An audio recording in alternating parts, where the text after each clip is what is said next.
சாய்பாபா நம்ம தரிசனம் செய்வது அப்படின்றது தினமும் நம்ம தரிசனம் செய்யலாம். ஆனா அவரை தரிசனம் செய்யறதுக்கான உகந்த நாள் அப்படின்றது பாத்தீங்கன்னாக்கா வியாழக்கிழமை. சாய்பாபா கோவிலுக்கு போகும்போது நம்ம பின்பற்ற வேண்டியது அப்படின்றது பாத்தீங்கன்னாக்கா நிறைய வழிமுறைகள் இருக்கு. பாபாவை தரிசனம் செய்ய போறதோட மட்டும் இல்லாம அவருடைய ஆரத்தியில நாம கலந்துக்கணும். பாபா கோவிலுக்கு போய் நாம பார்க்க மறக்கிற இன்னொரு விஷயம் என்னன்னா, தொழு நோயை சரி பண்றதுக்காக ஒரு அக்னி உருவாக்கினாரு. அதுல அவரோட நோய் சரியாச்சு. அது இன்னமும் எரிஞ்சுக்கிட்டே இருக்கு. ஓம் குருப்யோ நமக. ஓம் சச்சிதானந்த சத்குரு சாய்நாத் மகாராஜ் கி ஜெய். இன்னைக்கு நம்ம நிகழ்ச்சியில சாய்பாபாவின் அருள் பெறுவது எப்படி அதான் நம்ம பார்க்க போறோம். சாய்பாபா பற்றி நிறைய கேள்விகள் உங்கள் எல்லாருடைய மனசுலையுமே இருக்குது. இன்னைக்கு நிறைய சாய் பக்தர்களை நம்ம பார்க்குறோம். சாய்பாபாவுடைய அருள் பெற்ற ஒருவராக இன்னைக்கு உங்கள் முன்னாடி உட்காந்து அவரை பற்றி பேசுறது எனக்கு ரொம்ப மகிழ்ச்சியாக இருக்குது. சாய்பாபா பற்றி முதல்ல நான் சொல்லக்கூடியது அவரை பற்றி நிறைய கான்ட்ரவர்சி இங்கே போய்கிட்டே இருக்குது. அவரோட பக்தர்களும் அதுக்கு தகுந்த மாதிரி அதிகமாகிக்கிட்டே இருக்காங்க. அவர் பிறந்தது ஒரு பிராமண தம்பதியருக்கு. அவரை வளர்த்தது ஒரு இஸ்லாமிய குடும்பம். இது நம்ம எல்லாருக்குமே தெரியும்.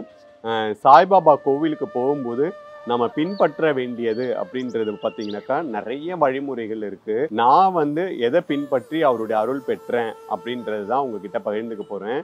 முதல்ல சாய்பாபாவுக்கு ரொம்ப பிடிச்சது என்ன அப்படின்றத நீங்கள் தெரிஞ்சுக்கணும். பேடா. இந்த பேடா அப்படின்றது ஒரு ஸ்வீட், ஒரு இனிப்பு. இது எல்லா ஸ்வீட் கடையிலையுமே கிடைக்கும். ஆனால் நிறைய பேர் நம்ம இதை சாப்பிட்ருக்க மாட்டோம். இதை பற்றி நமக்கு தெரியாது. இது பாலில் செய்யக்கூடிய ஒரு இனிப்பு வகை. இது நம்ம பாபாவுக்கு ரொம்ப பிடிக்கும். அதே சமயத்தில் அவருக்கு நம்ம நைவேத்தியம் பண்ண, அவருக்கு நம்ம கொடுத்த இந்த பேடாவை பக்தர்களுக்கு கொடுக்கறது இன்னும் அவருக்கு ரொம்ப பிடிக்கும். சாய்பாபா நம்ம தரிசனம் செய்வது அப்படின்றது தினமும் நம்ம தரிசனம் செய்யலாம். ஆனால் அவரை தரிசனம் செய்யறதுக்கான உகந்த நாள் அப்படின்றது பார்த்தீங்கன்னாக்கா வியாழக்கிழமை.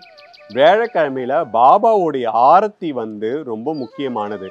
ஏன்னா வியாழக்கிழமையில பாபாவுடைய ஆரத்தி செய்யும் போது அதுலேருந்து நமக்கு வரக்கூடிய அந்த ஆறா நமக்கு அவ்வளோ நன்மைகளை ஏற்படுத்தி கொடுக்கும் அப்படின்னு சொல்லிட்டு சொல்கிறாங்க.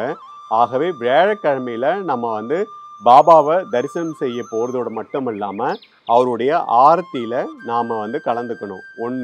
இன்னொன்று பாபாவுக்கு ரொம்ப பிடித்தமான பேடா நம்ம வாங்கிட்டு போகணும். அதை அவருக்கு நைவேத்தியம் பண்ணணும். அதை பக்தர்களுக்கு கொடுக்கணும். இன்னொன்று குழந்தைகளுக்கு நம்ம அவங்களுக்கு விருப்பமான தின்பண்டங்களை வாங்கி கொடுக்கறது பாபாவுக்கு ரொம்ப பிடிக்கும். அதை நாம் வாங்கி கொடுக்கணும். அதேமாரி பாபா கோவிலுக்கு போய் நாம் பார்க்க மறக்கிற இன்னொரு விஷயம் என்னென்னா துணி பற்றி நிறைய பேருக்கு தெரியவே தெரியாது. அங்கே எல்லா பாபா கோயிலுமே ஒரு துணின்றது எரிந்து கொண்டே இருக்கும். அது சாதாரணமாக அவங்க ஏற்றது கிடையாது. பாபா முதல்ல ஒருவருடைய தொழு நோயை சரி பண்ணுறதுக்காக ஒரு அக்னி உருவாக்கினார். அதில் அவரோட நோய் சரியாச்சு. அது இன்னமும் எரிஞ்சுக்கிட்டே இருக்குது. அங்கேருந்து ஒரு தீப்பொறி, ஒரு ஜோதியை கொண்டு தான் எல்லா பாபா கோயில்லையுமே அந்த துணியை உண்டாக்கியிருப்பாங்க. அந்த துணி அப்படின்றது எப்போவுமே எரிஞ்சுக்கிட்டே இருக்கும். அதில் நீங்கள் வைக்கக்கூடிய மட்டை தேங்காய், ஊதுபத்தி, நீங்கள் நல்லா பாபாவை வேண்டிக்கிட்டு உங்களுக்கு என்ன குறைகள் இருக்கோ அதை வேண்டிக்கிட்டு நீங்கள் அந்த துணியில் வைக்கும்போது உங்களுடைய கர்மா குறைவதோடு மட்டும் இல்லாமல் உங்களுடைய நோய் சரியாகும். இன்னைக்கு நிறைய பேர் நோய்க்கு எல்லாருமே மாத்திரையோடு தான் இன்னைக்கு நிறைய பேர் நம்ம வாழ்ந்துட்டு இருக்கோம். ஆகவே நம்ம வியாழக்கிழமையில பாபா கோவிலுக்கு போய் அந்த துணியில மட்டை தேங்காயும் ஊதுபத்தியும் வைக்கும்போது நமக்கு எண்ணில் அடங்காத நன்மைகள் கிடைக்கும். அதே மாதிரி பாபாவோட ஆர்த்தியை பார்த்துட்டு அப்படி நம்ம திரும்பி வந்துடக்கூடாது. அங்கே உட்காந்து நம்ம தியானம் பண்ணணும். எப்போவுமே நான் சொல்கிறது, எந்த கோயிலுக்கு போனாலும் நம்ம ஒரு 15 நிமிடமாவது உட்காந்து தியானம் பண்ணணும். அப்படி தியானம் பண்ணும்போது தான் அங்கே இருக்கக்கூடிய ஆறா நம்மளோட கனெக்ட் ஆகும். அதுவும் இந்த மாதிரியான ஞானிகள் மகான்களுடைய கோயிலுக்கு போகும்போது நாம் முதல்ல அமைதி காக்கணும். நம்ம மொபைலை சைலண்டில் போட்டுடணும். அவரை சுற்றி உட்காந்து நீங்கள் தியானம் பண்ணும்போது அங்கேருந்து கிடைக்கக்கூடிய அந்த ஆறா நம்ம ஆறாவோட கனெக்ட் ஆகும்போது நமக்கு என்னென்ன நன்மைகள்லாம் கிடைக்கும் தெரியுமா? நம்ம வாழ்க்கையில் எந்த ஒரு முடிவையும் எடுக்கிறதுக்கு நிறைய குழப்பங்கள் இருக்கும். நம்ம எடுக்கிறதுக்கு நம்ம நிறைய யோசிப்போம். படிப்பு சம்பந்தமாக நமக்கு நிறைய குழப்பங்கள் இருக்கும். இது படிக்கலாமா, அது படிக்கலாமான்னு இருக்கும். வேலை சம்பந்தமாக இருக்கும். வாழ்க்கையிலும் நமக்கு நிறைய குழப்பங்கள் இருக்கும். அது எல்லாமே உட்கார்ந்து தியானம் பண்ணுறதுனால அந்த ஆறா நம்ம ஆறாவோட கனெக்ட் ஆகிறதுனால அது நீங்கி நம்ம சரியாக நம்மளோட மனமும் நம்மளோட மூளையும் சமசீராக இயங்கி நம்ம எந்த ஒரு முடிவும் தெளிவாக எடுக்கிறதுக்கான ஒரு சூழலை ஏற்படுத்தி தரும். அதே மாதிரியே நம்ம வந்து பாபாவுக்கு ரொம்ப பிடிச்சது உதவி செய்வது. எல்லாருக்குமே நம்ம வந்து பிரசாதமாக வந்து பேடா கொடுக்கலாம், அதுக்கப்புறம் பிஸ்கெட் வாங்கி கொடுக்கலாம்.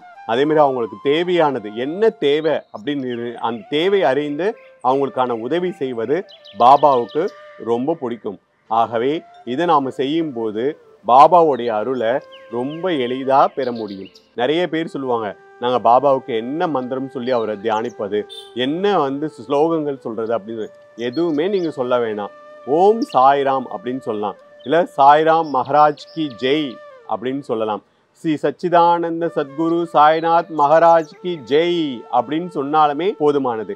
இதை நீங்கள் கூறி தியானம் பண்ணும் போதும், இதை நீங்கள் கூறி பாபாவை வந்து நீங்கள் வேண்டும் போதும் கண்டிப்பாக உங்கள் வாழ்க்கையில் மிகப்பெரிய நன்மைகள் கிடைக்கும். ஆகவே பாபா எல்லாருக்குமே சொல்லக்கூடிய ஒரே ஒரு விஷயம் அன்பு, கருணை, பொறுமை. இதை வந்து நம்ம வாழ்க்கையில் கடைபிடிக்கணும். இதை மற்றவங்களுக்கும் நம்ம சொல்லித்தரணும். இது செய்தாலுமே நம்ம பாபாவுடைய அருளை எளிதாக பெற முடியும்.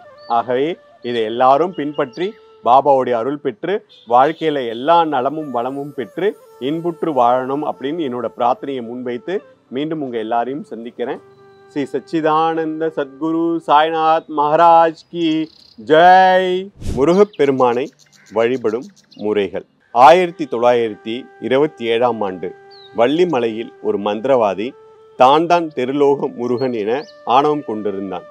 ஸ்ரீமத் சச்சிதானந்த சுவாமிகள் அருணகிரிநாதர் எழுதிய வேல் வகுப்பு மந்திரம் 16 வரி மந்திரத்தை முன்னும் பின்னுமாக 64 வரிகளாக உருவாக்கியது தான் வேல்மாறல் மந்திரம்.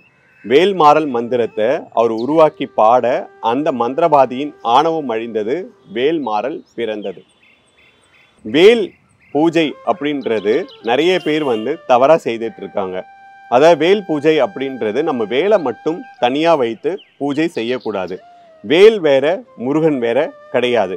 வேலும் முருகரும் சேர்ந்து நம்ம பூஜை செய்யும் போது தான் நமக்கு அதிகமான பலன் கிடைக்கும். இப்போ நிறைய பேர் என்கிட்ட கேட்குற கேள்வி, வேலுக்கென்று தனியே கோவில்கள் இருக்கு, வேல் பூஜை நம்மளுடைய பாரம்பரியமான ஒன்று தான், ஏன் நாம் வந்து பூஜை செய்யக்கூடாது அப்படின்னு கேட்குறாங்க. இப்போ கோவில்களில் வேலை வைத்து பூஜை செய்வதற்கும் நம்ம வீட்டில் வேல் வைத்து பூஜை செய்யறதுக்கும் நிறைய வித்தியாசங்கள் இருக்கு.